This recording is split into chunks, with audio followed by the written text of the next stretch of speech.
Today, we're making a hearty, healthy, and completely vegan black bean quinoa chili. It's packed with protein, loaded with flavor, and, trust me, it's super filling. First, heat a little oil, or if you're keeping it oil-free, use vegetable broth, then toss in diced onions and garlic. Sauté them for a few minutes until they're soft and fragrant.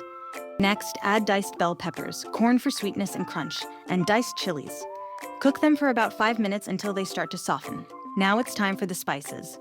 These include chili powder, cumin, garlic, and onion powder, oregano, salt, black pepper, and a little brown sugar. If you like spicy food, toss in some chipotle or cayenne pepper. Next, we're adding our veggie broth, black beans, quinoa, tomatoes, and vegan Worcestershire. The quinoa adds protein and makes this chili extra hearty. Give everything a good stir, bring it to a boil, then reduce the heat and let it simmer for about 25 minutes, covered. This is when all those flavors come together and the quinoa soaks up all the goodness.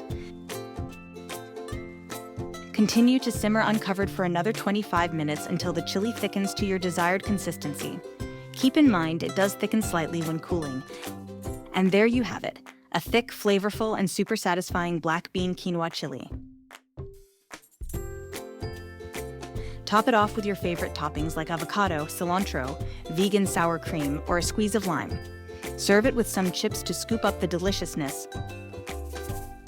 Don't forget to visit nutsandtwigs.com for more delicious plant-based recipes. See you next time.